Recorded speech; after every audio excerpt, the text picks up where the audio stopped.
ሰለን ኢንጂነር ይልቃል ደህና ወሳይ እንደምን አለ ይልቃል እንግዲህ በመግቢያ ላይ ብዙ አካባቢዎችን ጠቀስኩኝ በኢትዮጵያ የቀረ ሰላም አለ ብለን ልንጠቅስ የሚችለው አካባቢ ያለ አይመስለኝም በየቦታው ህብረተሰቡ ውክቢያ ላይ ነው ያለው አለመረጋጋት ውስጥ ነው ያለው ሰላም ማጣት ውስጥ ነው ያለው ወይ ጦርነት ውስጥ ነው ያለው ብዙ ነገሮች የሚጠቀስ ሁኔታ ነው በኢትዮጵያ በአጠቃላይ የሚጠቀሰው አዲስ አበባ ጭምር ያው እንግዲህ የኢትዮጵያ የከባድ ምንድነው ተሽከርካሪ ሹፌሮች ሰልፍ ያደረጉ ነው ያሉት ነገ ከነጎዲያ ከዛም የላቁ ነገሮች ልንሰማ እንችላለን ወደ አጠቃላይ ዝርዝር ሁኔታ አመጣለሁ በቅድሚያ ግን እንዴት እየተከታተልክ ነው ቀደም ሲል ያነሳዋቸውንም ጨምሮ አሁን ሰዓት በኢትዮጵያ በአጠቃላይ ያሉትን የፖለቲካ ክስተቶች ንቅናቄዎች እንቅስቃሴዎች እንዴት እየታዘብካቸው ነው ያለው ኢንጂነር ይልቃል መሳይ እንግዲህ ሁሉ ጊዜም አንተ በተከታታይ እንደምትዘግበው ሁሉ ጊዜ እያንዳንዱ ነገር በየጊዜው ከድጡ ወደ ማጡ እየሆነ ነው የመጣው በመንግስት በኩል የምታየው ነው እንግዲህ ውሸት የመታዳዳሪያቸውና ዋናው ያገዛዝ ዘዴያቸው ሆኗል የሚያወሩት ነገርና የሚሰሩት ነገር ካለው መሰረታዊ እና ነባራዊ ሁኔታ ጋር ሲነጻጸር በእጅጉ የማይገናኝ ነገር ነው ያለው ህዝቡ ደግሞ በሌላው ወገን እንግዲህ ውሸትና ማታለል ማደናገር መሰረታዊውን ነገር ስለማይቀይረው የኑሮ ውድነቱ አንቆ ይዞታል ደሞዝ መክፈል የማይቻልበት ደረጃ ሆኗል የተደራጀ ወንጀል ያገሪቷ ዋና መገለጫና በዚህ ሀገር ቋንቋ ዘኒው ኖርማል የሚሉት ሆኗል ስለዚህ ሙስናው የትየለሌ ሆኗል ይሄንን ነገር እንግዲህ በህዝቡ በተግባር አውቆት ነባራዊ ሁኔታው እዛ ደርሶ ነበር አሁን ደግሞ ይሄንን በሚገለጽና በአክሽን መልኩ መግለጽ የጀመረበት ደረጃ ላይ እንገኛለን መሳይ በአጠቃላይ ህዝቡ የመነሳሳትና ለውጥ የመፈለግና እንዴ ማለት አዝማሚያ ከበፊቱ የተለየ ይታይበታል በተረፈ በአገሪቷ ያለው ስርዓት አልበኝነት የመንግስት ጭቆና ጦርነቱ በቦምብ መደብደቡ የተለመደና ሁሉ ጊዜ የምትዘግበው ነገር ስለሆነ በአዲስ መልኩ ምን እንነጋገርበት አይመስለኝም ልዩ ነገር ሆኖ ካለ የህዝብ መነሳሳትና ይሄንን ነገር በቃኘ ማለትና በተግባር የመገለጥ ነገሮች አሉ በዛ ደረጃ ነው የተረዳሁት መሳይ ኢንጂነር ይልቃል እንግዲህ የትኛውን ክስተት አንስቼ የትኛው እንደምተው አላቅም ብዙ ነገሮች እየሆኑ ነው ያሉት ምናልባትም በርግጥ ለውጥ ሂደቱ እንቅስቃሴው ያዘገመ ነው ብለን በጣም መፍጠን አለበት ካለው አብይ አህመድ ለጥፋት በፍጥነት እየሄደ ካለበት ሁኔታ አንፃር የኛ እንቅስቃሴ የኛ ምላሽ በጣም አዝጋሚ ነው ተንቀራፈፈ ብለን በብዙ ነገሮች ትችት ስናቀርብ ነበር አሁን ግን ነገሮች በፍጥነት እየሆኑ ያለ ይመስላል ምናልባት ህዝቡ እየቀደመ ነው የፖለቲካ ፓርቲዎች ሌሎች እንዲሁ በንቅናቄ ደረጃ ያሉ ተቋማትም ካሉ አሁን ህዝቡ እየፈጠነ እርምጃ እየወሰደ እንዳለ ነው እንግዲህ ከሲዳማው ከቤኒሻንጉሉም ከሃዲያውም አዲስ አበባ ላይ ከሹፌሮችም ከብዙ ቦታዎች የምናያቸው እንቅስቃሴዎች ህዝቡ ለውጥን ፈልጓል ወደ ተግባር እየገባ ነው ባታደራጁንም እኛ ያለን ብሶት በቂ ነው አደባባይ ለመውጣት በሚል እርምጃ እየወሰደ ይገኛል ይሄንን አስተባብሮ ወጥ ወደሆነ የተበታተነ እንደው ሀገር ሊያፈርስ ወደሚችል ነገር እንዳይሸጋገር እዚህ ላይ ኃላፊነት የሚሰማቸው የፖለቲካ ሊቃን የፖለቲካ ድርጅቶች ሌሎች ተቋማትም ወዲያው ደርሰው ይሄን ነገር መስመር ማስያዝ እንዳለባቸው ይታመናል ካሰብነው ፍጥነት በላይ የህብረተሰቡ እርምጃ ወደፊት ገፍቶ እየመጣ ነው ያለውና እሱን እስቲ በሂደት እንወያይበታለን ኢንጂነር ይልቃል የአርሲውን ጉዳይ ወዳንተ ይዤው ልምጣ ዛሬ እና ትላንትና በጣም ከፍተኛ የሆነ የስብራት ነው በኢትዮጵያውያን ዘንድ ያለው የኢትዮጵያ የሃይማኖት ተቋማት ጉባኤ በማይመለከተው ኃላፊነትና ስልጣን ባልተሰጠው ወደ ምስራቅ አርሲ ሄጃለሁ 5 ቀናት ቆይቼ 80 ምንድነው ተጠቂዎችን አነጋግሬ 4 ወረዳዎችን አካልዬ ፈትሼ ይሄን ውጤት ይዤ መጥቻለሁ በዚህም ጥቃቱ የተፈጸመው የተገደሉት በሃይማኖትም በብሔርም አይደለም የተሳተፉት ደግሞ ገዳዮቹ ማለት ነው ይሄንን እርምጃ የወሰዱት ኦነግና ማነው ኦሸኔና ፋኖ ናቸው የሚል ድምዳሜ ይዤ መጣሁ አለ በጣም አስደንጋጭ ነገር ነው እውነት ለመናገር በ5 ቀን 4 ወረዳዎች 80 ቪክቲሞችን ወይም ደግሞ ሰለባዎችን አነጋገርኩ ያለው የሃይማኖት ተቋማት ጉባኤ እንዴት ይሄንን ውጤት ይዞ መጣ ገና ግድያው አሁንም አልተቋረጠም ይሄን ውጤት አዲስ አበባ ላይ እያሳወቀ ባለበት በዚህ ወቅት ላይ ወደ 4 የሚጠጉ የኢትዮጵያ ኦርቶዶክስ ተዋሕዶ ቤተክርስቲያን እምነት ተከታዮች ተገለዋል። አንደኛ ነገር እነዚህ ሰዎች አሁን ምን አገባቸው እንዲህ ያለው ነገር ላይ ሲፈጸም ምንድናቸው? እነዚህ አሁን መግለጫ የሚሰጡት በእንደዚህ አይነት ጉዳይ ላይ ህዝብ ተጣልቶ ለማረጋጋትና ከቁጥጥር ውጭ እንዳይወጣ አባታዊ ምክር ለመስጠት ቢሆን ስራቸው ነው ይባላል። በወጉ ከያዙት በዛ መንገድ መግለጫ ሊሰጡ ይችላሉ። መንግስት ደግሞ ተላልፎ አላስፈላጊ ነገር ካደረገ አባታዊ ምክር ለመስጠት በተቃዋሚዎችና በመንግስት መካከል እንደው ጸባል በተለየ ነገር ካለ አባታዊ ቡራኬና መንፈሳዊ ተግሳጽ ሊሰጡ ይችላሉ። አንድን የተሰራ ወንጀል የማጣራት ስልጣን እነሱንና የመመስከር ማን ነው የሰጣቸው? መጀመሪያ ማለት ነው። ምን አገባቸው እነሱ? እንደ የመጀመሪያ የነገሩ ግራ መጋባት የሰብአዊ መብት ኮሚሽን ናቸው እነሱ? ቀይ መስቀል ናቸው እነሱ? አጣሪ ኮሚሽን ናቸው እነሱ? ምንድን ናቸው? የመንግስት አካል ናቸው እነሱ? አቃቢ ህግ ናቸው እነሱ? ፖሊስ ናቸው እነሱ?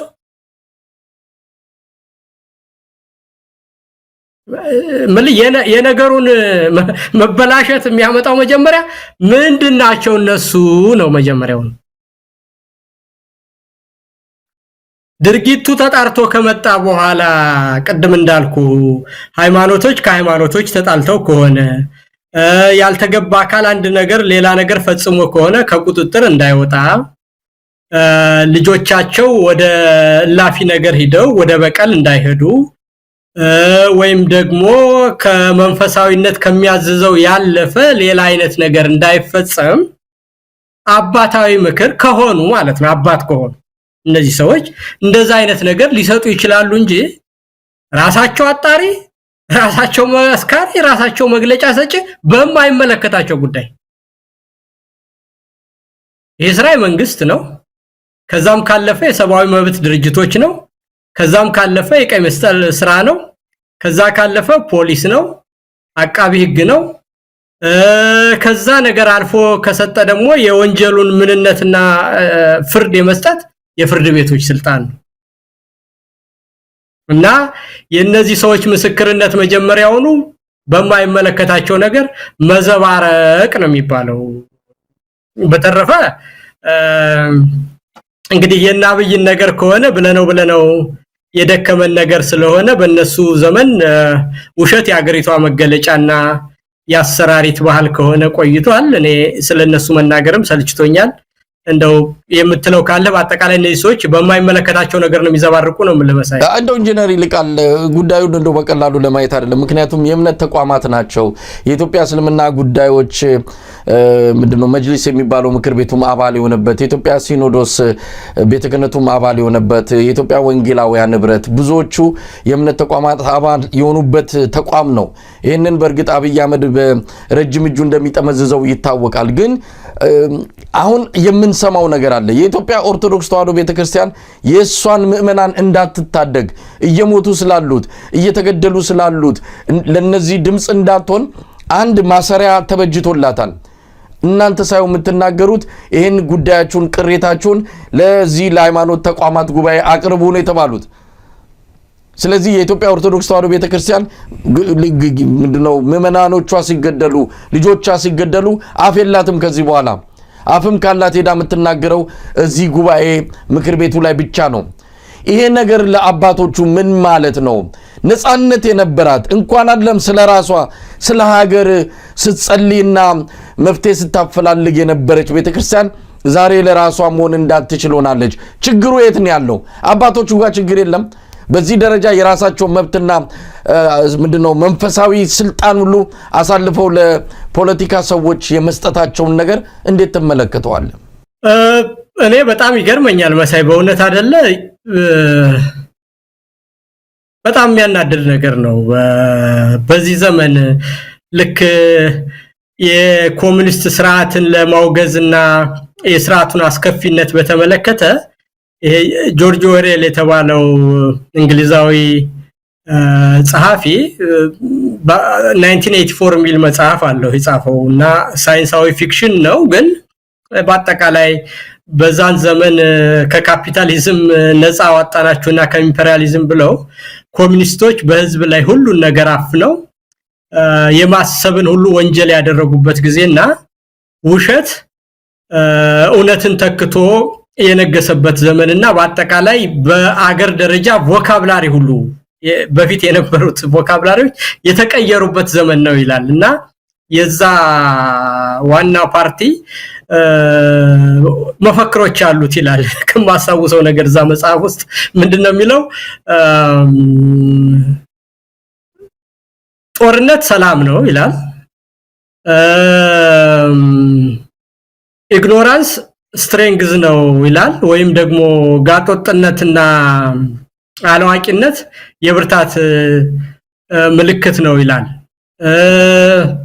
እንደዚሁ ደግሞ ሌላም አንድ መፈክር ነበራቸው ዘነጋውት እንጂና ይሄ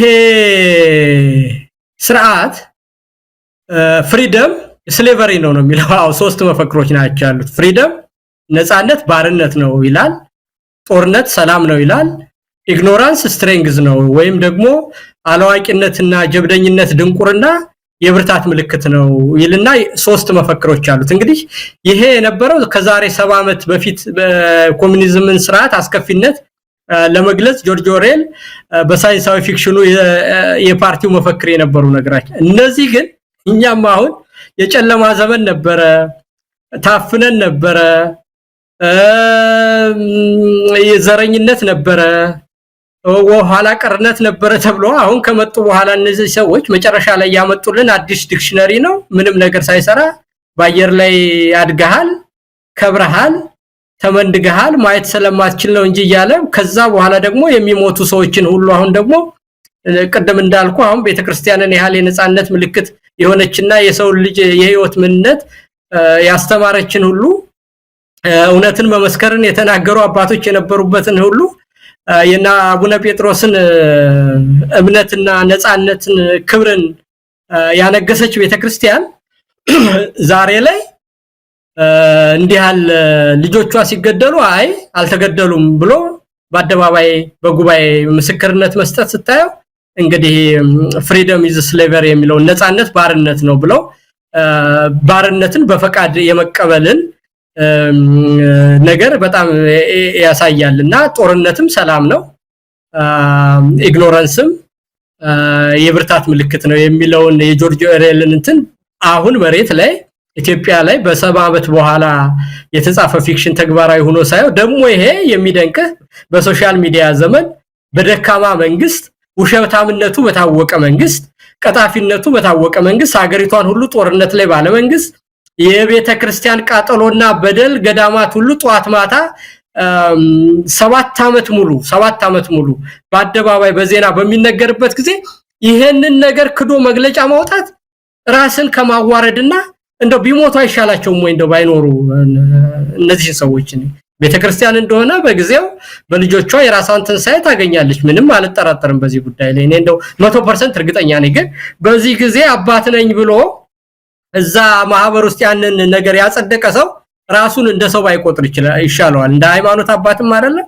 ምንም አይደለም እነ ዳንኤል ክብረት ውሸት ባህሪያቸው ነው ቅድም እንደነገርኩ ክደት ባህሪያቸው ነው ከውነት ጋር መጣላት ባህሪያቸው ነውና አብይ እንደ ሃይማኖትም የቆጠሩት ነገር ነው ግን እነዚህ ሰዎች ተከትለው ዛሬ ሁሉ ሰው እውነት በሚናገርበት በሶሻል ሚዲያ ስንት ነገር በሚነገርበት ወጣቶች በ20 ዓመታቸው ለውነት ብለው በሚሞቱበት ሀገር ስንት ጋዜጠኞች የፖለቲካ ሰዎች እስር ቤት በገቡበት ሀገር የሃይማኖት መሪ በአደባባይ ውሸት ሲመሰክር እኔ ይሄ ነገር ችግሩ እንደውም የሚመጣው ወደፊት ለሚያድጉ ልጆችና አሁን በእምነት በሞራል በሴት ትልቅ ሀገር ነች የምትባለው ኢትዮጵያ ሃይማኖት ሀገር በዚህ ዘመን ያሉ አባቶች ለዚህ ደግሞ አዋርዶና ራቁቱን ያስቀሩና ኢትዮጵያን ሴቶች ሁሉ ያጠፉ ሰዎች ስለሆኑ እኔ በጣም አደገኛ ሁኔታ ውስጥ እንዳሉ ቢያውቁት መልካም ይመስለኛል ማለት ነው መሳይ ኢንጂነር ሊቃል እንደ ነገሩን እንዴት ባጭሩ ማስቀመጥ እንዳለብኝ አላቅም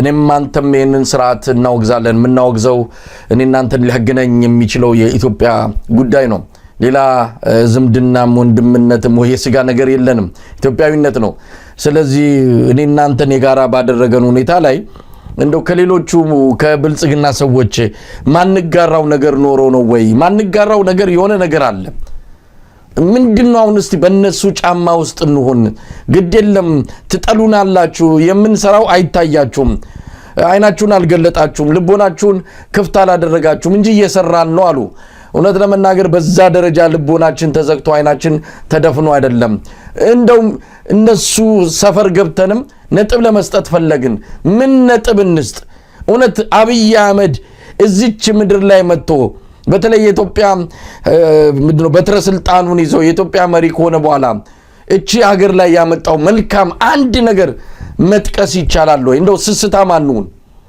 ይሄ የፖለቲካ ልዩነታችን ስላብይ ያለን አመለካከት ሁሉ ይቅር ብልጽግና መንደር ካለ አንድ ደጋፊ ወይም ደግሞ አባል አንፃር ምን ሊታየን ይችላል እንደው እኔ ብዙ ነገርን በጨዋነትም እንደው በሚዛናዊነትም ለመመልከት ሞከርኩ ወይ ምን አይነት ችግር እንዳለብኝ አላቀም አንተም እንደዚህ አይነት ችግር ውስጥ ገብታል ወይ ብልጽግና አብይ አህመድ እዚች ምድር ላይ ከመጣ በኋላ በተለይ ኢትዮጵያ መሪ ከሆነ በኋላ ምንድነው ያገኘነው ነገር ከመከራ ከጦርነት ከአጠቃላይ ኢትዮጵያ ቀውስ ባሻገር እንደው ልንጠቅስለት የምንችል አንድ ነገር አለ ወይ እንደው ኢንጂነር ይልቃል በዚህ ላይ በጣም የዋህ ሆነ ገለልተኛ ሆነ አስተያየት እንድሰጥ ነው ምክንያቱም አንዳንድ ጊዜ የፖለቲካ ልዩነታችን እንደው ምንመለከተው ነገር አንሻፎ ከሆነም ነፃ ሆነን አስተያየት እንድንሰጥ በሚል ነው ይሄን ጥያቄ ማቀርብልም በጣም ቀላል ጥያቄ ነው በጣም ሆነስቶኝ ነው ማቀርብል ምንድነው የአብይ መምጣት ለዚህች ሀገር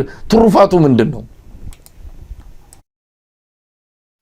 እንደመሳይ መጀመሪያ ለምን ራስን በዚህ ደረጃ ትጠራጠራለህ ከቀጣፊና ከውሸታም ጋር ምንም እንደዚህ አይነት ሰዎች ሁሉ ጊዜ አሉ እኮ ካዲዎች ውሸታሞች ቀጣፊዎች ደመጣጦች ባለም ታሪክም ነበሩ ቅድም እንዳልኩ ያ የተጻፈው መጽሐፍ የተጻፈበት ዘመን ላይ እኮ እንደዚህ አይነት ሰዎች ነበሩ እኮ ምን ሰውን ያሰለፉ የሚያርዱ የሚገሉ ሰዎች እና ባይናችን የምናየውን የምናቀውን በዘመናችን ያለውን ነገር ለምንድነው እነዚህ ሰዎች እንዲነግሩ የምትፈልገው በሙስና እስከ አንገታቸው የተዘፈቁ ሰዎች ምንም አይነት ብቃት የሌላቸው ሰዎች የኢህአዴግ ርግጋፊ የሆኑ ሰዎች ሌላ አንተ እንደተሳሳት ካርገህ ኖርማቲቭ ስቴትመንት ለምንድነው የምትሰጥ አንተ ምንም እነዚህን ሰዎች ጠራርጎ ከማባረር ውጪ የምንም ነገር የኢትዮጵያዊነት እሴት የላቸው ጧት የተናገሩትን ማታ ደግሞ ዕውቀትና ችሎታ የላቸው ከሃዲዎች ውሸታሞች ባለም መድረክ በየትኛውም መንገድ የተናቁ በጎረቤቶቻችን የተናቁ በራሳቸው የሚሰሩትን የማያውቁ ጧት የተናገሩትን ማታ የማይደግሙ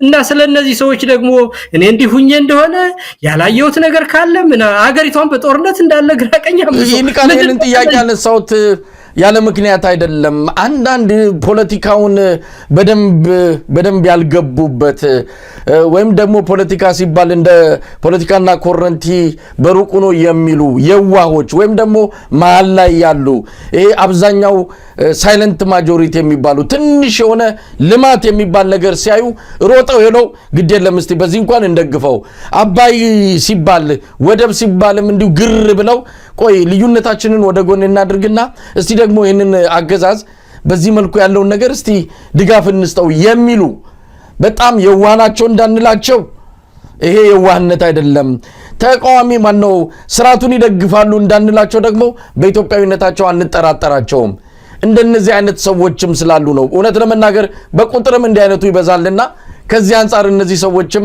በብዛት ተጠልፈው የሚወሰዱበት የአብይ አህመድ ፕሮፓጋንዳ ስላለ ነው ጥያቄውን የሚያነሳውት ለምሳሌ ሰፊውን ህዝብ አጠቃላይ ያለውን መንግስትንና ስርዓትን የሃይማኖት ሀገር ነው ህግ አክባሪ ህዝብ ነው ከኔ በላይ እግዚአብሔር አለ ብሎ የሚያምን ህዝብ ነው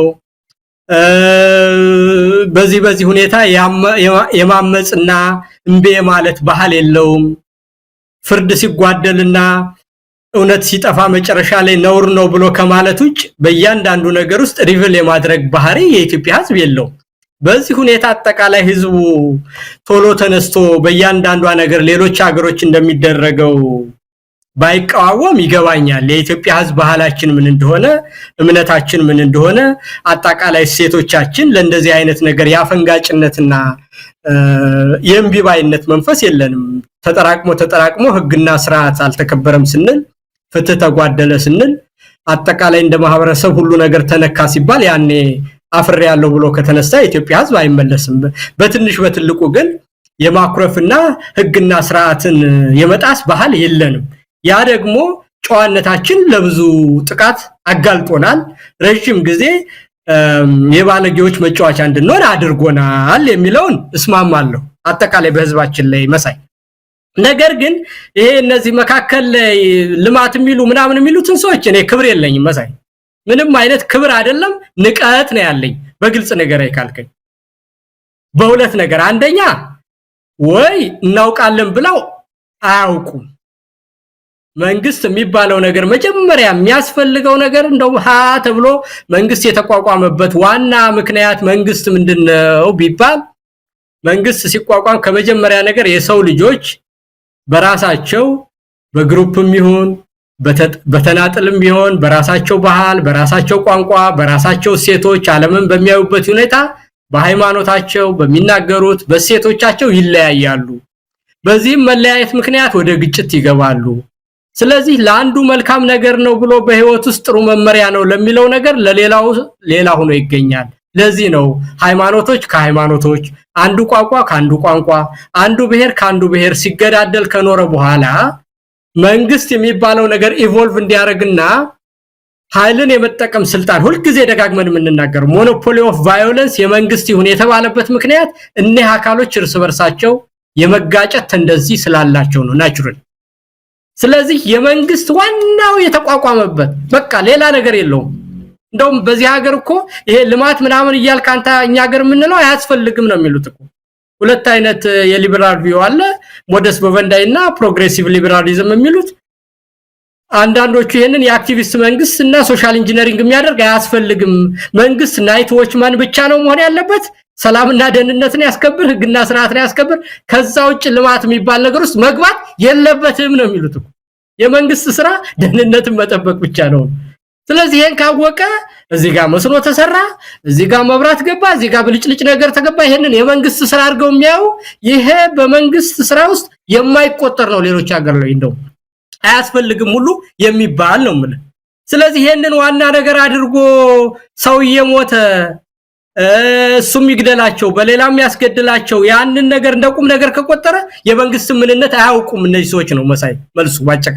ስለዚህ የመንግስት ምንነት ካላወቁ መንግስት ለምን እንደተፈጠረ ካላወቁ አንደኛ ባለሟቃቸው አታከብራቸው እናውቃለን ብለው እየተናገሩ፣ በሁለተኛ ደረጃ ደግሞ ይሄንን ያወቁ ለሰውየው ኤክስኪዩዝ ለመስጠት ከፈለጉ በህዝብና በአገር ላይ የሚጫወቱ የሞራል የበላይነት የሌላቸውና ዝቃጮች ስለሆኑ ንቀት ነው የሚያስፈልጋቸው ለነዚህ ሰዎች።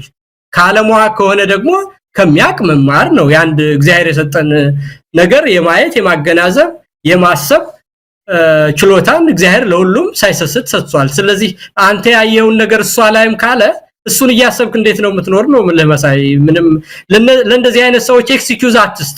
እኔ እንደው መመክረና ኢንጂነር ቃል ራሳችንን እንፈትሽ እንደ ህዝብም ቀደም ሲል አንተ ምንም ገለጽ ነው ጨዋነት የኢትዮጵያ ህዝብ ያለው እንደዚህ አይነቱ ነገር መገለጫ እውነት ለመናገር ገደል እየከተተን ያለው ለአምባገነን ስርዓቶችን በጣም እየተመቸነ ያለው አንዳንዶች እንደሚሉትም አብይ አህመድ በስልጣን ላይ የቆየው የኢትዮጵያ ህዝብ የሚመጥነውን መንግስት ስላገኘ ነው። የኢትዮጵያ ህዝብ እንዲህ አይነት ነው መንግስት የሚመጥነው። ምክንያቱም አሁን አማራ ክልል ያየነው ሰሞኑን በስልክም ግን እናንተ ስናወራ ነበር። አማራ ክልል እየተካሄደ ያለው ነገር ምንድነው? እዛ ምስራቅ አርሲ ላይ በሃይማኖት ማንነታቸው በብሔር ማንነታቸው ከ2 ዓመት እስከ 76 ዓመት የኢትዮጵያን ልጆች እየገደለ አብይ አህመድ ይሄ ባልቆመበት ጎንደር መጥቶ ካባ የሚሸለምበት ሊሻን የሚሸለምበት ባህር ዳር ላይ እንደዛ አይነት መዝናናት የሚያደርግበት እንደው የአማራ ህዝብ ምን ቢሆን ነው? በእርግጥ አድርባዮች ሊኖሩ ይችላሉ። ነገር ግን ከትግራይ አንፃር ስንመለከት ከሊቅ እስከ ደቂቅ ከገበሬ እስከ ምሁር ህዋቶች ጋር ተሰልፎ የአብይ አህመድ ላይ እንደዛ አይነት አቋም ያዘው የትግራይ ህዝብን ስናስብ የአማራ ህዝብ ታዲያ ምንድነው በዚህ ደረጃ ለገዳዩ በሬ ካራጁ እየዋለ ለአብይ አህመድ ካባም ያለብስበትና ሊሻም ይሸልምበት? አንዳንድ ጊዜ የሚመጥነን መንግስት ነው ወይ 4 ኪሎ የተቀመጠው? ምን አደረገ እሱ?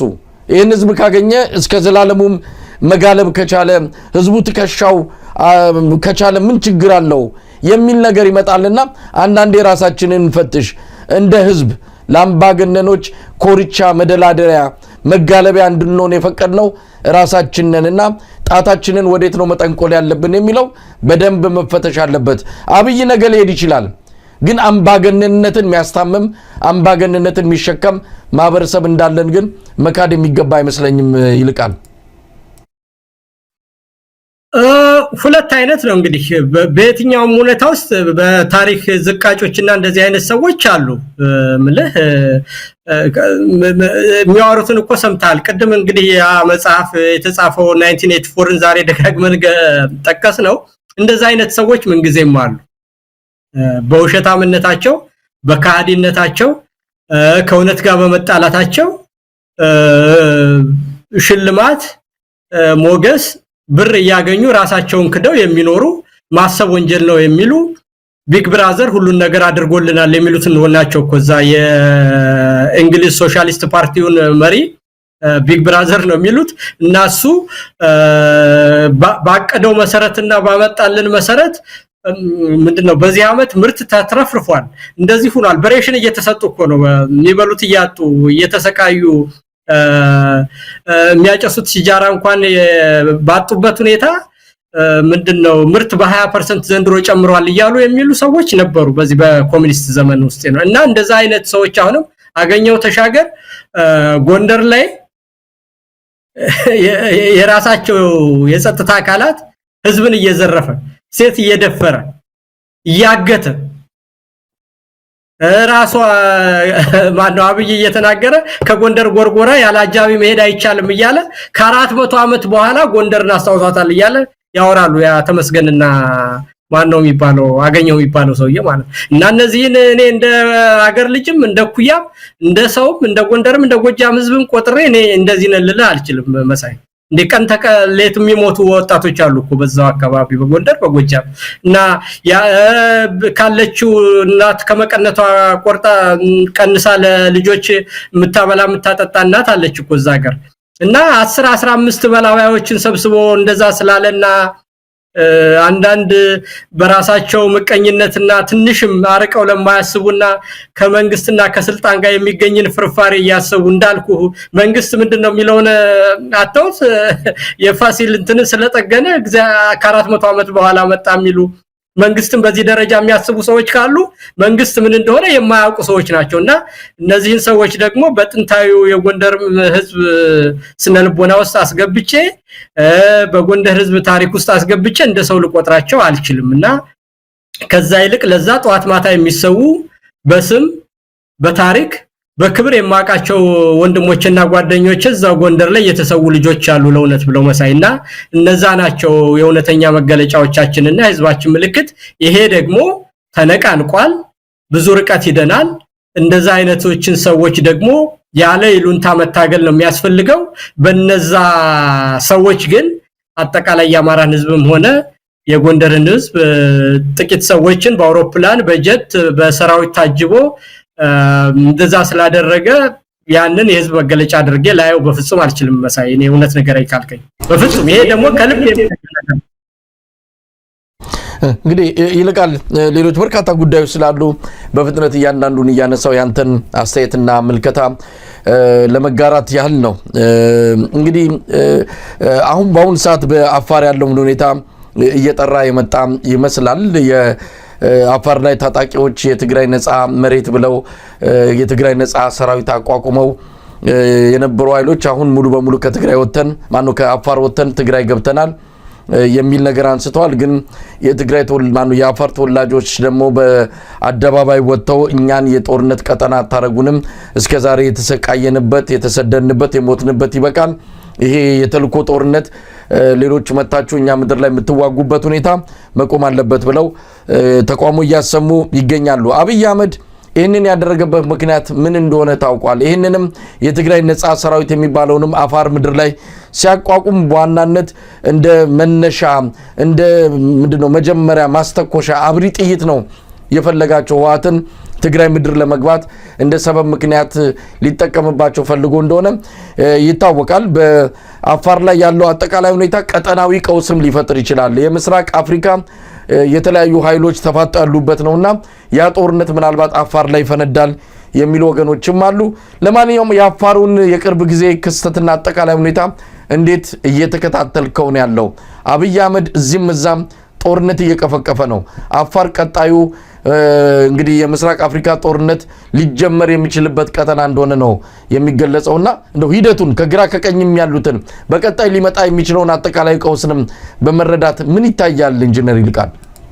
እንግዲህ አፋር እንደምታውቀው በጂኦግራፊያዊ ሁኔታው በጣም ኑር ያለው እዛ አፋር እኔ በአጋጣሚ ለስራ አንድ የእንግሊዝ ሀገር ድርጅት ውስጥ ተቀጥሬ ቦታውን አውቀዋለሁ። በአዋሽ ተፋሰስ ላይ አነስተኛ መስኖ ገበሬዎችን እንደዚሁ ሰሚ አግሪካልቸሪስት እንደሆኑ ኢሪጌሽን ለማለማመድ በሚል የሚሰራ ፕሮጀክቱ ሰርቻለሁ እና አፋርን አውቀዋለሁ በደንብ ማለት ነውና በጣም ሰፊ ቦታ ነው።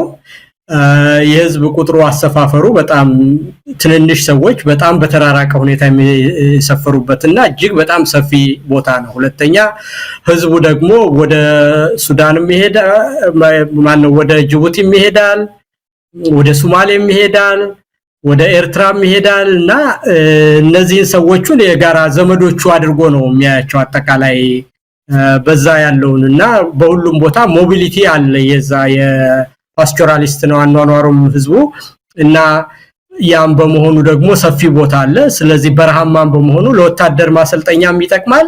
ለሁሉም አቅጣጫ የሚሄዱ ሰዎች ስላሉ ወደ ሶማሌም ወደ አፋር ወደ ጅቡቲም ይሄዳሉ፣ ወደ ኤርትራምና ዘመዶቻቸው እዛ እህቴን ጠይቄ መጣሁ እዚህ ሂጄ መጣሁ እንደዚህ ነው የሚሉት ሰዎቹና ያ የበረሃው አኗኗርና ሁኔታ ሰፊ ባዶ ቦታ መኖሩ። ሁለተኛ እንግዲህ ከትግራይም ከኤርትራም ከጅቡቲም አዋሳይ በመሆኑ ምንድነው ወደ ፈለጉት አቅጣጫ ለመፈንጠር ስትራቴጂክ የሆነ ቦታ ነው እና በዛ ምክንያት እንግዲህ አብይ ወደ የትኛውም አቅጣጫ ለሚያደርገው ነገር ግራ ማጋባትና ማምታታት ደግሞ ዋና ባህሪው ስለሆነ ለሁሉም አቅጣጫ ወዴት ይሄድ ይሆን ተብሎ እንዲታመንና እዛ ቦታ ላይ ኃይል እንዳሰለጠነ ይታወቃል።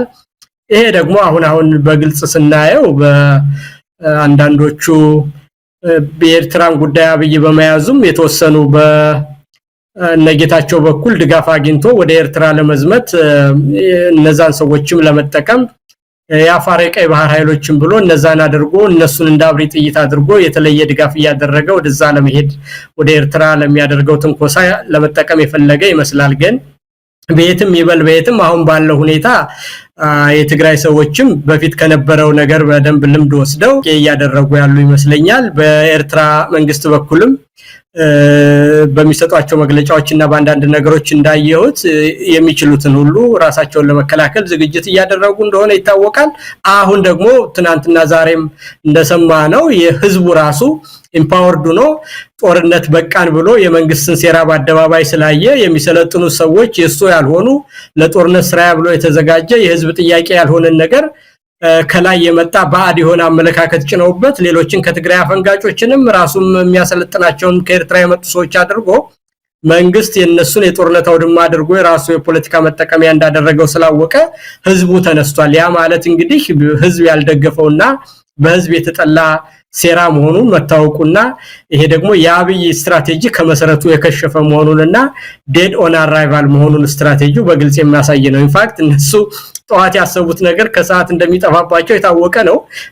ግን ያንንም ደግሞ በተለይ ህዝብ ኢምፓወርድ ሆኖ ጦርነት አልፈልግም ሆኖ ከዛው ሲነሳ ይሄ ደግሞ በጣም ያልታሰበና ያልተጠበቀ በፍጥነት ቅድም መግቢያ ላይ እንዳልከው ነገሮች በፍጥነት ህዝቡ እየነቃና የአብይን ተንኮለኝነት በሚገባ ተረድቶ ራሱን አደራጅቶ በቃኝ ያለበት ጊዜ ስለሆነ ይሄ ባንድ መልኩ በመልካም የሚታይ ነገር ነው። መሳይ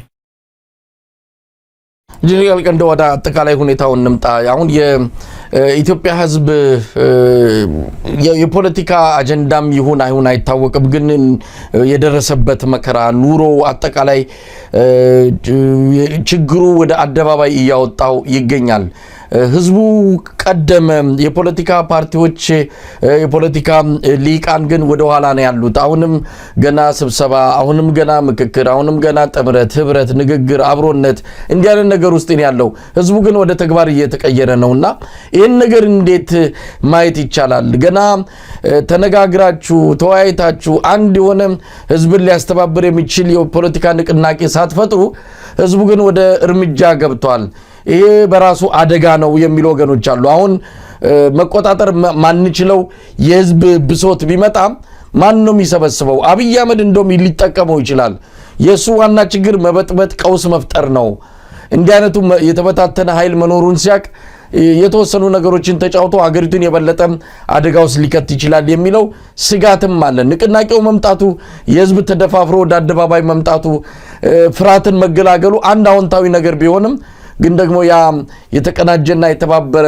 አንድ ወጥ የሆነ የፖለቲካ ግብ ሊኖረው ካልቻለ አደጋው የበለጠ መጥፎ ነው የሚሉ ወገኖች አሉ በዚህ አንፃር የምትወቀሱት እናንተ ናችሁ የፖለቲካ ኤሊቶች የፖለቲካ ፓርቲዎች ሲቪክ ተቋማት ናችሁና ይሄ ስጋት አይታየም ኢንጂነር ይልቃል ምናልባት ከጋሪው ፈረሱ የቀደመ አይመስልም አልቀደመም መሳይ በምንም አይነት የቀደመ ነገር የለም በነገር ላይ አሁን አንድ ሌላ የምትጠብቁት መሪነት ሲባል ዝም ብሎ በሰማይ የተወሰነ ሰው ተሰብስቦ በኋላ መጥቶ የሚደረግ አይደለም ከዚህ በኋላ ተጠራቅሞ የሚመጣ መሪነትም እኔ ያለ አይመስለኝም እውነት ለመናገር መሪነት ያለው ፋኖ ውስጥ ነው መሬት ላይ ነው እነሱ ደግሞ ህዝባቸውን ያደራጁ የራሳቸውን አደረጃጀትም ያበዙ ከራሳቸው አደረጃጀት አልፈው ሌሎች አካላትንም ያሰባሰቡ የወደፊቷ ኢትዮጵያን በምን መልኩ እንደሚመሰረት እየተናገሩ በግልጽ እየሄዱ ነው ያንን ኮንፊደንስ አግኝቶ ደግሞ ህዝብም የከተማው ህዝብም በቃይ ማለት ጀምሯልና ያ ተመጋጋቢ ሆኖ የመሬት ላይ የሚያደርጉት ትግል ሙቀቱ እየመጣ ህዝብም የዛን ሙቀት ስሜት እየተጋራው ያንን አመለካከት ለመቀበልና ከፋኖ ጎን በመሰለፍ የፋኖ አማራጭ ፖለቲካ ኃይል ሆኖ እየመጣለት ስላለ በትግራይ በኩልም ራሱን የቻለ የተደራጀ ኃይል አለ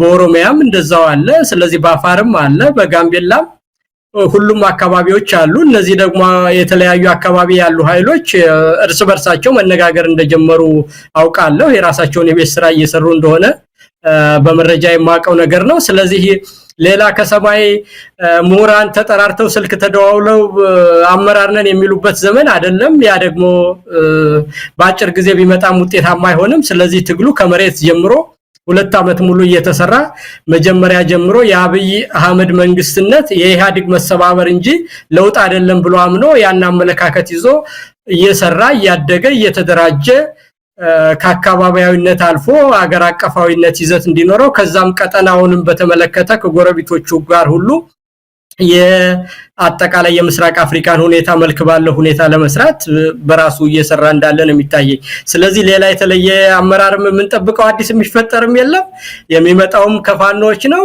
እነሱም ስራቸውን እየሰሩ ነው ከሚመለከታቸው ኃይሎች ጋር ይሄን ትግል በማቀናጀት ረገድም እየሰሩ ናቸው ስለዚህ የህዝባዊ ትግሉም ያንን ተከትሎ የመጣ ነገር ስለሆነ እንግዲህ የፋኖ ኃይል ትጥቅና በኃይል ስልጣን ለመያዝ ወይም ደግሞ አገዛዙ ለማስወገድ እየተደረገ ያለ ትግል ነው ይሄ አሁን በአሁን ሰዓት በመላው ኢትዮጵያ በመምህራን በሹፌሮች በነጋዴዎች እየተደረገ ያለው ንቅናቄ ሰላማዊ ነው ምናልባት ይሄ ነገር ባንድሚውን በሌላ አንዱን የሚያጠፋበት ወይም ደግሞ የተለየ ያልተጠበቀ ለውጥ ሊያመጣ ወይም መጨረሻው ውጤቱ ጥሩ እንዳይሆን ሊያደርገው አይችልም ወይ የፋኖ ትግል የትጥቅ ትግል ነው መሳሪያ ትግል ነው በኃይል ነው አሁን የሚካሄደው ንቅናቄና ምናልባት ብዙዎች ተስፋ የሚያደርጉበት ብዙ መስዋዕትነት ሳይከፈል ስርዓት ማስወገድ የሚቻለው አንድም በህዝባዊ ቢተኝነት ነው ይሄንን ህዝባዊ ቢተኝነት በደንብ አድርገን ከሰራንበት ለዛም አጋዥ ይሆናል ጫካ ላሉትም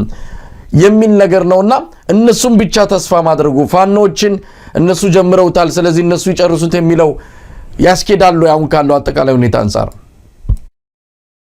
አይ መጀመሪያውንም እሱ እንደሱ የሚል ሰው ካለ መጀመሪያም የፋኖን ትግል በሚገባ የማያውቅ ሰው መሆን አለበት እኔ ከአንተ ከመጣውበት ከኢትዮጵያ ከመጣው ጀምሮ ያለውን ቃለ መጠይቄ መለስ ብለ ማየት ይችላል ያንን ካየህ እኔ የፋኖን ትግል እስከማቀው ድረስ በግልጽም ዛሬ ተናገር ካልከይ ሲጀምሩ ጀምረው የማቃቸው ልጆች ጎጃም አካባቢ ያሉ ገና የፋኖን እንቅስቃሴ ማሰልጠን በተለያየ ቦታ በጎንደርም በሸዋም በወሎም በጎጃምም የአማራ ህዝባዊ ኃይል ብለው ማሰልጠን ሲጀምሩ ጀምረው ያለውን እንቅስቃሴን የማቀው በትጥቅ የታገዘ ህዝባዊ እምቢተኝነት ነው የሚለው ነው የነሱ ትግል በግልጽ የማቀው። ስለዚህ የትኛውም ቦታ ያለ ትግል ሁሉ ይሄንን ትግል ከመሳ ቦታ ያስለቀቁ ቦታ እየተቆጣጠሩ የሚደረግ ትግል ሳይሆን ሁሉ አቀፍ የሆነ ትግል በአጠቃላይ በሲቪክ ማህበራትም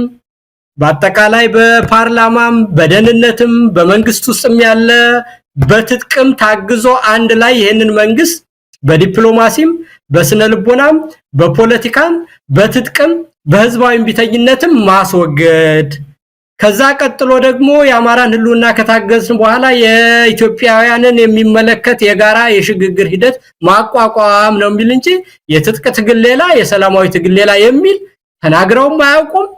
ስንናገር የነበረው ባለፉት 2 ዓመታት ያየነው ግን ምናልባት ሲጀመር እንደዛ አይነት አቋም ኖሮት የፋኖ ትግል ተነስቶ ሊሆን ይችላል በመሳሪያ የታገዘ ህዝባዊ እምቢተኝነት የሚል ዓላማ አንግቦ በሂደት ግን ተቀይሯል።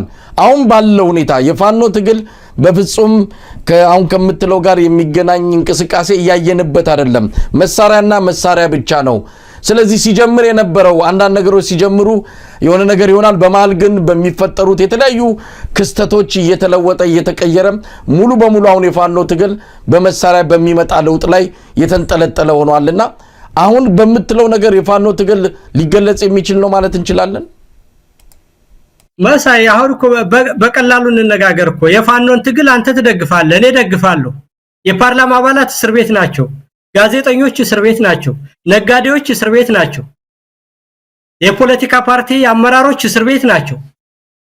ታዲያ ይሄንን እነዚህ ሰዎች ሁሉ አጠቃላይ መግለጫ የሚሰጡ ተገፍተው ነው ሄዱት እንጂ የፋኖ ትግል ራስን የመከላከል ነው ብሎ በአደባባይ የሰላማዊ ትግል ፓርቲዎች ሁሉ መግለጫ የሚሰጡበት እኮ ነው መሳይ።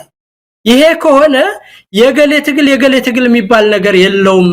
የፓርላማ አባላት ሁሉ የሚናገሩት እኮ መንግስት ነው ይሄን ያደረገው መቼ ነው በንግግርና በውይይት የምትፈታው እያለ ነው የሚናገር።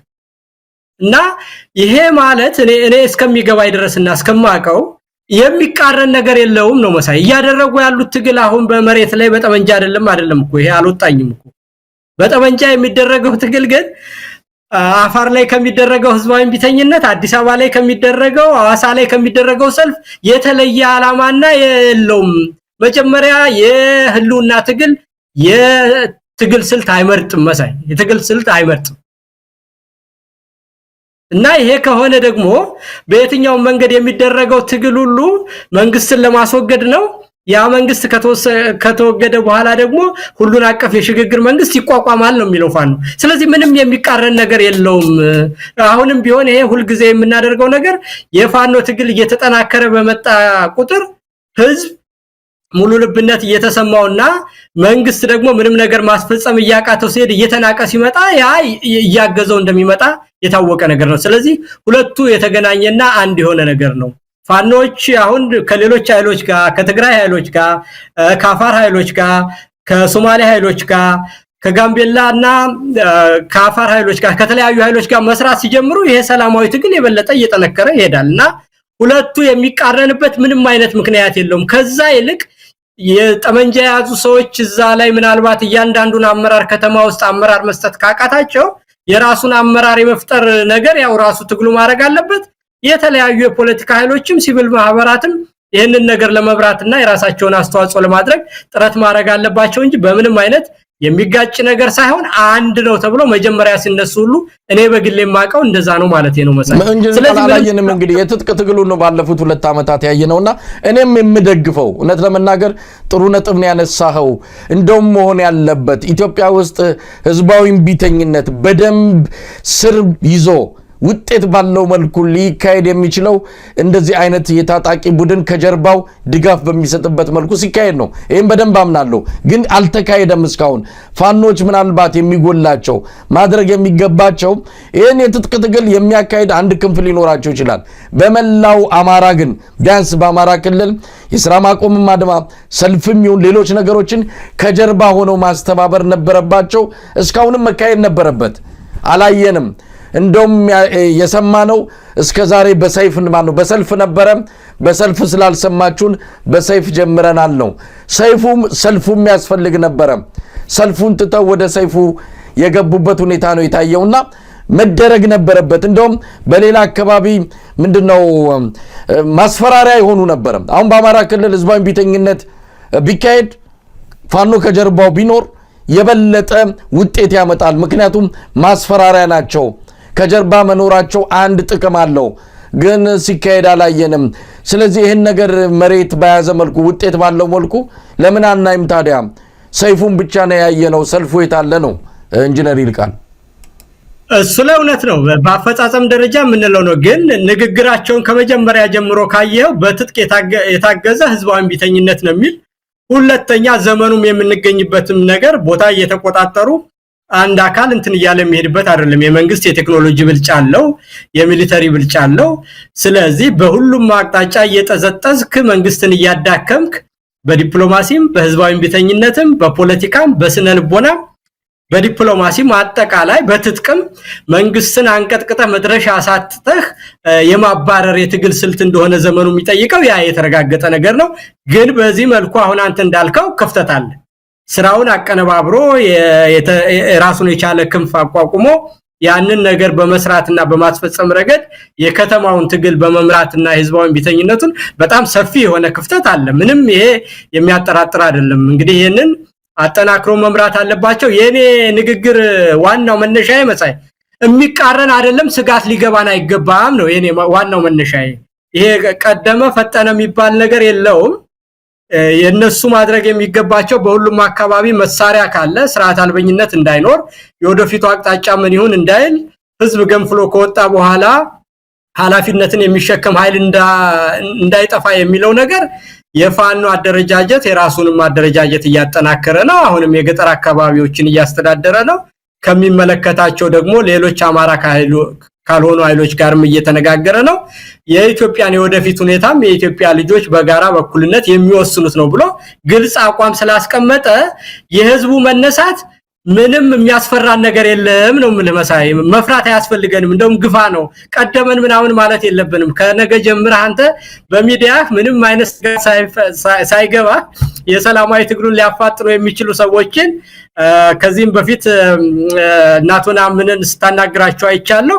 እንደዛ አይነት ነገሮችን አጠናክሮ መስራት ብቻ ነው እንጂ እንደው ሳንደራጅ ሳንታጠቅ መጣብን የሚለው ነገር ስጋት ሊሆነን አይገባም ነው የኔ እንጂ ፋኖ ይሄንን ነገር በትክክል ሰርቶታል ለማለትና ፋኖን ወግኘ ለመከራከር አይደለም መሰለኝ። ኢንጂነር ኒኮላስ እዚህ ላይ ጥርት ያለ ነገር መኖር ያለበት ይመስለኛል። እንዳልከው በቅርቡ ናምንን ኢንጂነር ሰለሞንን ሳነጋግር የኢትዮጵያ ሀገራዊ ንቅናቄ አንድ መጠነ ሰፊ የሆነ የግንዛቤ ማስጨበጫ መድረኮችን ያዘጋጀ ነው። የመጀመሪያ ክፍሎች እየሄዱን ያሉት በዋናነት ህዝባዊ ቢተኝነት ነው። አሁን አንተ ያነሳው ነጥብ ከአንዳንድ ወገኖች ጋርም ተነጋግረናል። ፋኖ ከጀርባው የሚደግፈው ህዝባዊ ቢተኝነት በደንብ መጠናከር አለበት ነው። እሱ ነው ውጤት የሚያመጣው እውነት ለመናገር። አለበለዚያ ዝም ብሎ ህዝባዊ ቢተኝነት፣ ህዝባዊ አመጽ፣ ሰላማዊ ትግል የሚባለው ዝም ብሎ እንዲሁ ቲዮሪ ነው የሚሆነው፣ ሐሳባዊ ነው የሚሆነው። ወደ ተግባር መሬት ላይ ወርዶ ውጤት ሊያመጣ የሚችል አይደለም። እንዲሁ ዝም ብሎ የራስን የሰላማዊ ታጋይ ነኝ የሚለውን እንዲሁ ዋንጫ ለመሸለም ካልሆነ በስተቀረም ሀገራዊ ለውጥ የሥርዓት ለውጥ ለማምጣት ከምንም በላይ በኢትዮጵያ ባለው ነባራዊ ሁኔታ እንደ አብይ አይነት በጣም አረመኔና ፍጹም ጨካኝ አገዛዝ ባለበት ሀገር ላይ ዝም ብሎ ሰልፍ በመውጣት ዝም ብሎ እንደው አደባባይ ላይ በመጮህ የሚመጣ ለውጥ አይኖርም። እንደዚህ በፋኖ አይነት ታጋዮች የሚደገፍ ህዝባዊ ቢተኝነት ያስፈልጋል ነው። ታዲያ ለምን አብራችሁ አሰሩም? እንደው ኢንጂነር ይልቃል ናምንም ልደቱም በተለያየ መልኩ እየሮጡ ነው ያሉት። ህዝባዊ ቢተኝነት ኢትዮጵያ ውስጥ መቀጣጠል አለበት እያሉ ነው። ግን ደግሞ ይሄ በጣም መሰረታዊ ነጥብ ነውና ለምን በጋራ መስራት አልተቻለም? ይሄ ከሆነ መሰረታዊ ቁልፉ ጉዳይ እነሱንም ወደዚህ መድረክ አምጥቶ አጠቃላይ መግባባት ተደርሶ ለምን በጋራ ትግሉን በተቀናጀ ሁኔታ ማካሄድ አይቻልም የሚለው ላይ ምን አስተያየት መስጠት ይቻላል? ኢንጂነር ይልቃል። እኔ መጀመሪያም ልዩነት አለ ብዬ አላምንም እንጂ በማንም ሰው በእንደዚህ አይነት ነገር ለሚያደርገው ነገር ሁሉ እኔ ሙሉ ድጋፍ አለኝ። መሳይ እንትን አይደለም እኮ ይሄ ዛሬ ግር ነገር ግን እነዚህ ሰዎች የመሳሪያውን ትግል እያወገዙ ነው። በመሳሪያ የሚመጣውን ትግል ይላሉ። እነናምንን ሳይሆን ለምሳሌ እንደነ ልደቱ አይነቱ በእርግጥ ባይነቅፉትም በመሳሪያ የሚመጣ ትግል ኢትዮጵያ ውስጥ በጣም ከባድ ነው ይላሉ። መመጋገብ ይቻላል፣ መደጋገፍ ይቻላል የሚለውን በጣም መሽኮርመም የሌለበት እንደው ማደባበስ የሌለበት ግልጽ ጥርት ያለ ነገር ይዞ መሄድ አይቻልም ወይ? ሁለቱን እኮ መለያየት አያስፈልግም ነው የምልህ መሳይ። አሁን የህዝቡን ቢተኝነትም ከመጣ እኮ አሁን መሳይ መንግስትን እንዲጠላ አድርገውት እኮ የትጥቅ ትግል እኮ ያመጣው ጭምር ትግል ነው። ዝም ብሎ ሰላማዊ ትግል ስለሰራ ይመጣ አይደለም። አሁን አይደለም መንግስት በኢኮኖሚው ሲዳክም ጦርነት ሲያደርግ በህዝብ ሲጠላ በሚያደርገው ነገር ሁሉ ስርዓትና ህግን ማስከበር ሳይችል ልማትን ማምጣት ሳይችል ኢኮኖሚው ሲወድቅበት ያ የትጥቅ ትግሉ ያመጣው ጫና ህዝቡም የከተማው ህዝብም እንዲነሳ አደረገው። ስለዚህ ሁለቱ ትግል የተያያዘ ነው። አንደኛ መጀመሪያውንም ሲነሱ የስልት ምርጫ ፋኖ አላደረግም። ሁለቱም ምንድነው ትጥቅ የተቀላቀለበት ህዝባዊ እንቢተኝነት ነው የሚሉት እኮ ያስረስን የኔ ምን የተለያየ ቃለ መጠይቅ ወደ ኋላ ሄደው መሳይ ነገር ግን የትጥቅ ትግል አይጠቅምም፣ ዘላቂ አይሆንም፣ ሰላማዊ እንቢተኝነት ነው ብቻ የሚሉ የነ ልደቱ አይነት ሐሳብ ያላቸው ሰዎች አሉ። ያንን ለብቻ ገንጥለው እንዴት ሊያረጉት እንደሚችሉ እሱን አላውቅም እኔ ማለት ነው። አሁን ባለበት ሁኔታ ግን የህዝባዊ እንቢተኝነት እንደሚያስፈልግ ፋኖም ያምናል፣ እኔም አምናለሁ። ማመን ብቻ አይደለም በዛ ደረጃ መሰራት እንዳለበትና የቀረ መሰራት ያለበት ስራ እንዳለ ያም ተጠናክሮ መሰራት እንዳለበት በሙሉ ልብ አምናለሁ። ነገር ግን ይሄንን ለይተው ለብቻ ነው የምንሄድ የሚሉ ሰዎችን አንተ እነሱን አናግራቸው። አሁን አቶ ልደቱ በሌለበት ሁኔታ ወይ በጋራ ቁመንት ካልተከራከርን የተለየ ነቀፋና አላስፈላጊ እንትን ውዝግብ ውስጥ መግባት አልፈልግም። ግን እኔ የፋኖ ትግል አመጽ የተቀላቀለበት ህዝባዊ እንቢተኝነት መሆኑን በተደጋጋሚ ተነግሯል። በግልጽም የተጻፈ ነገር ነው መሳይ። እንግዲህ ፋኖዎችንም በዚህ አጋጣሚ ማነጋገር ያስፈልጋል። ይሄ በጣም ትልቅ ባጭርም ጊዜ ለውጥ ለማምጣት የሚያስችል ነው። ፋኖ ሁለቱንም የመሳሪያ ትግሉንም ህዝባዊ ቢተኝነቱንም በአንድ ጊዜ ማካሄድ የሚቻልበት በጣም የተመቸ መደላድል ያለበት ሁኔታ ነው። የአማራ ክልል ደግሞ በዚህ ለማስተባበርም ምክንያቱም የሚቆጣጠሩባቸው ከተሞች አሉ። በአንድም ይሁን በሌላ በቀላሉ የመዋቅሩን የማስፈራራትና ጫና የመፍጠር አቅም የፈጠረ ኃይል ነው ፋኖ። ስለዚህ ህዝባዊ ቢተኝነቱንም ስራ ማቆሙንም ፋኖ ማድረግ ይችላልና ለምን በዚህ ደረጃ በአንደኛው በኩል ለምን ብዙ ስራ እንዳልሰሩ እነሱን እናነጋግራለን። ልደቱ በዚህ አጋጣሚ ምንድነው የመሳሪያ ትግሉን ሙሉ በሙሉ ውድቅ አያደርገውም። መታገላቸውን ምክንያት አላቸው ብሎ ያምናል። ግን አብሮ መስራቱ ላይ እንደዚሁ ደግፌ የሰላማዊ ትግል ነው የመሳሪያን ትግል ደግፌ መውጣት አልፈልግም እንጂ አልነቅፍም የሚል ነገር ያነሳል። ለማንኛውም እሱ ላይ ወደፊት በጋራ የምትነጋገሩበት ይሆናል። እንደው ኢንጂነር ይልቃል ወደ ትግራይና ኤርትራ ጉዳይ እንምጣ። ብዙ ጊዜ ስለማነሳው ብዙ ጊዜ አንተም ጥርት ያለ አቋም በዚህ ጉዳይ ላይ ስላለ ነው። አሁን ገፍቶ እየመጣ ነው የሚገኘው። በቅርቡ ጀነራል ባጫ የተናገሩትን ብርሃኑ ጁላ የተናገሩትን እና አብይም የተናገሩትን ወስደን በአሁን ሰዓት ህወሓትና ኤርትራ እያደረጉትን ያሉትን ጥምረት ከዛ ፋኖንም እንደዚሁ አስገብተው ትልቅ ሀገራዊ ቀውስ ሊፈጠር ይችላል፣ የነዚህ የሶስቱ ተጣምሮ መምጣት ኢትዮጵያን ሊያፈርስ ይችላል የሚል ስብከትና ፍርሃት የኢትዮጵያ ህዝብ ላይ እየለቀቁ ይገኛሉ። በዛ ደረጃ ልንሰጋ እንችላለን ወይ? ህወሓትም ሻቢያም ሌላውም ኃይል ምናልባት የነበራቸውን ከኋላ የነበረውን ታሪክ እናውቃለን። ግን አሁን ባለው የኢትዮጵያ ወቅታዊ ነባራዊ ሁኔታ ማን ነው ለኢትዮጵያ አስጊ የሆነ? ማን ነው ኢትዮጵያን እያፈረሰ ያለው? የኢትዮጵያ ህዝብ ነገሮችን እንዴት ነው መመልከት ያለበት? በዚህ አንፃር ክህደት፣ ባዳ የሚሉ ቃሎችም አብረው እየመጡ ይህንን ነገር ሰዎችን እንዲወዛገቡ እያደረጉ ነውና በግሌም ማምነውን ባለፈውም ካንተ ጋር ተነጋግረናል፣ ከሌሎች የፖለቲካ ሰዎችም እንዲያወርተናል። በዚህ ላይ ምንም መሽኮርመም የሌለበት ጥርት ያለ አቋም ይዘን መሄድ አለብን። ይሄ አገዛዝ አንዴ ብሔራዊ አርበኛ ይሆናል፣ አንዴ ኢትዮጵያዊ ይሆናል። በዛ ደግሞ ወረድልና ድሬዳዋ የኦሮሞ ናት፣ ጅጅጋ የኦሮሞ ናት የሚል ወደ ሰፈርና መንደር የሚገባ ስርዓት ነው ያዝ ነው። ስለዚህ የኢትዮጵያ ህዝብ በዚህ ሁኔታ እስከመቼ ከዚህ አገዛዝ ጋር ሊቆይ ይችላል የሚለውን የኢትዮጵያ ህዝብ ውሳኔ ነውና እዚህ ላይ እንደው ሁልጊዜም ትለዋለ ዛሬም እንድትደግመው ፈልጌ ነው። ገለታው ማን ነው ኢንጂነር ይልቃል ምን ማለት ይቻላል አሁን ያለውን አጠቃላይ ሁኔታ ስትመለከተው? ይሄ አንደኛ የሚሉ ሰዎች ካሉ መሳኛ 135 ሚሊዮን ህዝብ ነው ያለ። ስለዚህ አብይ በጥቅም የገዛቸውና ዝም ብለው በራሳቸው ፍላጎት ያበዱ ሁልጊዜ ቁልቁል የሚሄዱ ሰዎች ምንም ነገር ቢሉ የነሱን ፕሮፓጋንዳ ይዘን ብዙ መደናገጥም ሆነ የተለየ መልስ መስጠት አያስፈልገንም። በአጠቃላይ ግን ፐብሊክ ኦፒኒየንን በተመለከተ የኢትዮጵያ ህዝብ አሁን ለህልውና አደጋ የሆነበት ያለው ውሸታም የሆነ ህግ የማያስከብር ከእውነት ጋር የተጣላ በእያንዳንዱ ቦታ ድሮን እየላከ ተማሪዎች ትምህርት ቤት አይሄዱም፣ ትምህርት ቤታቸውን በየቀኑ የሚያፈርስ ሰዎች ከአንድ ቦታ ተነስተው አንድ ቦታ መሄድ የማይችሉበት አጠቃላይ ነጋዴው ነግዶ ማደር የማይችልበት ሁሉን ነገር ያጠፋ በዛም ላይ ደግሞ ያ ሁሉ አልቆ በግብር አጥንታቸውን እየፋቀ አጥንታቸው ድረስ እየበላቸው ያለ ይሄ ስርዓት ነው። ሙስናው፣ ዘረኝነቱ፣ አድሎ አገልግሎትን አለመስጠቱ ያለ ሆኖ ደግሞ ያላቸውን ሁሉ እየቀማ ቀማኛ የሆነ የራሱን ወታደር ለማሰልጠንና ወታደሩን ለመመገብ የጥይት መግዣ ለማድረግ የከተማውንም ነዋሪ በኑሮ ውድነትም እያሰቃየ አጥንቱ ድረስ እየበላው ነው ያለ ይሄ ስርዓት። ስለዚህ ከምንም በላይ ከአሁን ላይ ካለው ስርዓት በላይ አደጋ የሆነበት ነገር የለም። በሁለተኛ ደረጃ አሁን ባለችው ኢትዮጵያ መሳይ አንድ ቡድን ብድግ ብሎ ተነስቶ ትግራይ ላይም ጭቃሹም የሚያቆምበት ወይም አፋር ላይ ጭቃሹም የሚያቆምበት ኦሮሚያ ላይ ሄዶ ገዢ የሚልክበት ዘመን የለም። የራስ አስተዳደር ራሱን የቻለ የተፈጠረ ነገር ኦርደር ኦፍ ዘ ዴይ ሆኗል። ስለዚህ የየአካባቢውን ኮንስቲትዩንሲ የሚወክል ኃይል መምጣት ግዴታ ይሆናል ማለት ነው። የትግራይን ፖለቲካ ሆነ አማራ ሄዶ እዛ ሂጄ ትግራይን አስተዳድራለሁ ማለት አይችልም። በየትኛውም መንገድ የትግራይን ኃይል ወክሎ የሚመጣው ከራሱ ከትግራይ በጠመንጃም ይሁን በፖለቲካ ሌጂቲሜሲ አግኝቶ የመጣ ኃይል ነው። ዋት ታጥቦ ተቀሽሮ ይምጣ ወይም ደግሞ ሌላ ኃይል ሆኖ ይምጣ ቲዲኤፍ ሆኖ ይምጣ በምንም አይነት የትግራይን ህዝብ ልብና አምሮ ይዘው የመጣው ኃይል የትግራይ ወኪል ይሆናል ማለት ነው። ስለዚህ ያንን እኔ የትግራይን ወኪል የአማራ ሄዶ አንተ ወኪል አይደለም ሌላ ወኪል አምጣ የሚልበት ምንም ምክንያት የለውም።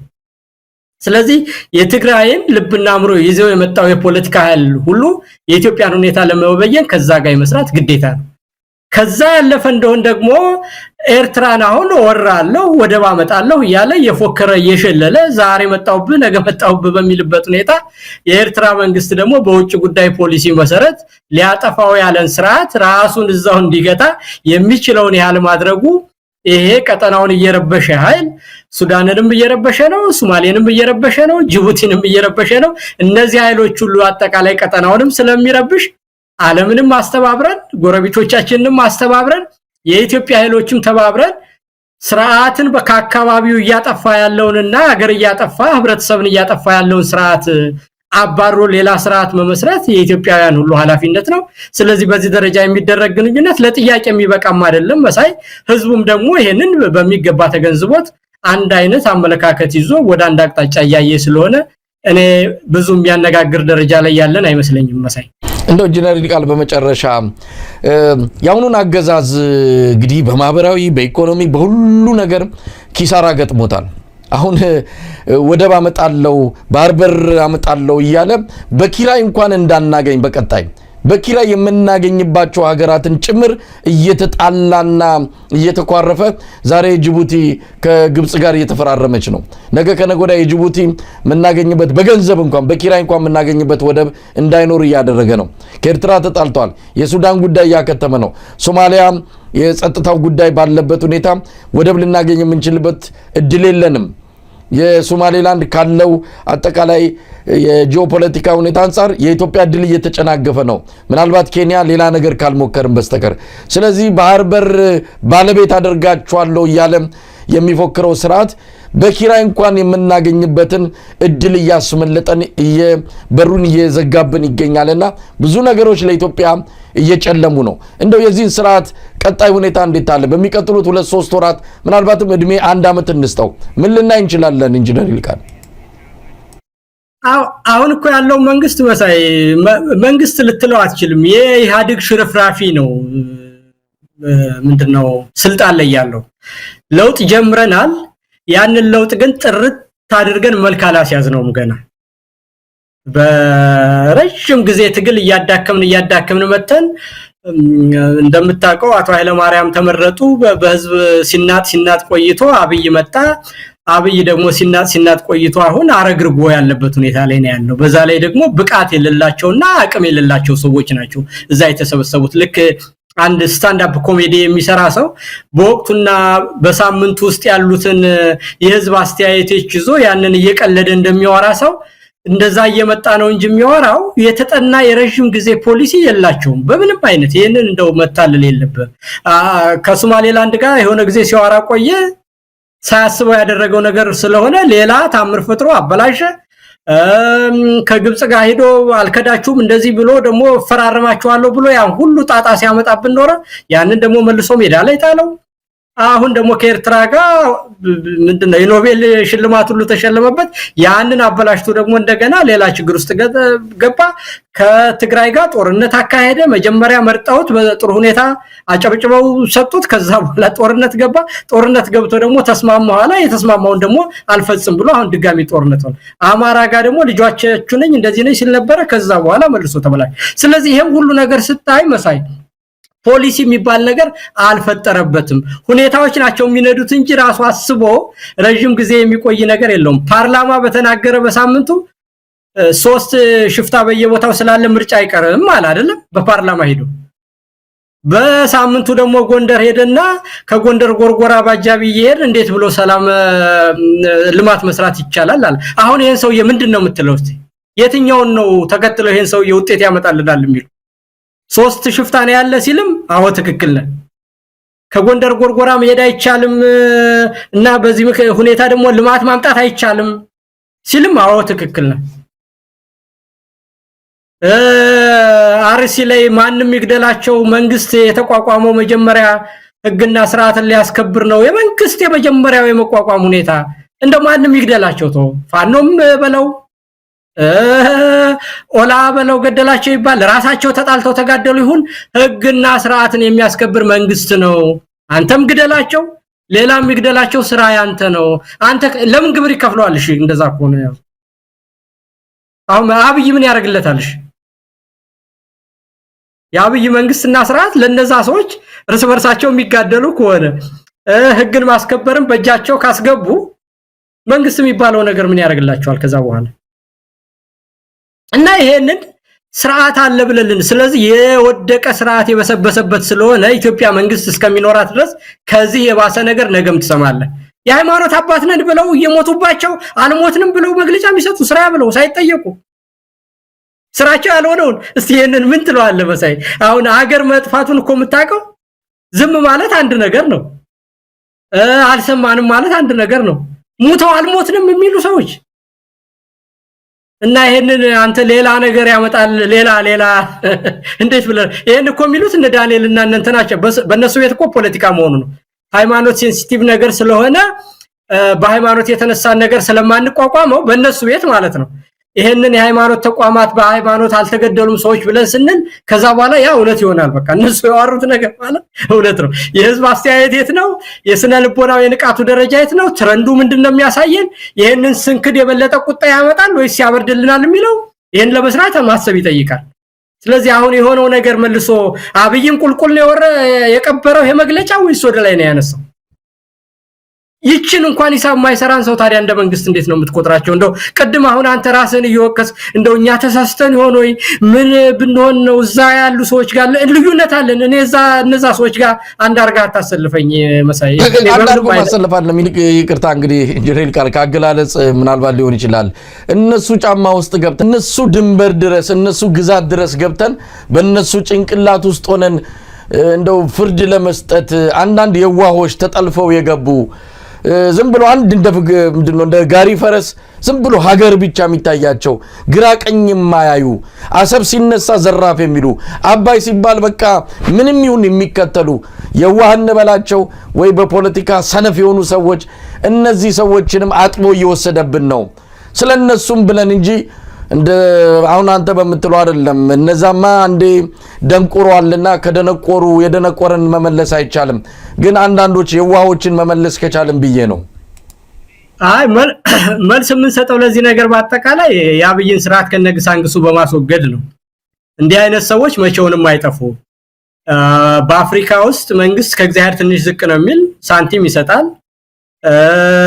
የኑሮ መሰረት ነው ኮት ቀይራለህ እዛ ስትኖር ስለዚህ ያንን ጥቅም ይያሉ የሚሄዱ ሰዎች ከለውጥ ሰው ጋር ካራያ ጋር ከታሪክ ጋር ከህዝብ ፍላጎት ጋር ከሌና ጋር ከመኖር ጋር የሚሰለፉ ሰዎች አይደሉም ወይ በፍጹም መንግስት እንዴት እንደሚሰራ መንግስት ምንድነው ኃላፊነቱ ምንድነው የሚለውን በውላይ ይረዱትም ከዛ ያለፈ እንደው ደግሞ ህሌናቸውን ሽጠዋል ስለዚህ እነዚህን ሰዎች በለውጥ ነው ተራርገ የምታጠፋቸው እንጂ በምንም አይነት በሎጂክ የሚለወጡ ሰዎች አይደሉም ይሄ ማንኛውም ጤናማ የሆነ ሰው የሃይማኖት መሪ ሆኖ ሰው ሲገደል ያንን ለማስተባበል የሚመጣ ሰውን ምንም በየትኛውም የህሌና ሚዛን መፍትሄ ልታገኝለት አትችልም ማለት ነው መሳይ እንግዲህ ኢንጂነር ይልቃል በጣም ነው ማመሰግነው እውነት ለመናገር ብዙ ነገሮችን አፍታተናል የወቅቱ የኢትዮጵያ መሰረታዊ ጉዳዮች ላይ እንደዚሁ ተነጋግረናል በቅርብ እንደማገኝ ተስፋ አደርጋለሁ ብዙ ነገሮች በፍጥነት እየተከናወኑ ነው የሚገኙትና እነዛ ላይ ያንተን ምልከታ እንደዚሁ ለማግኘት በሚል ደውላለሁ እንደማገኝ ተስፋ በማድረግ ነው መሰናበተው እግዚአብሔር ይስጥልኝ ኢንጂነር ይልቃል መልካም ጊዜ እኔም አመሰግናለሁ መሳይ እግዚአብሔር ይስጥልኝ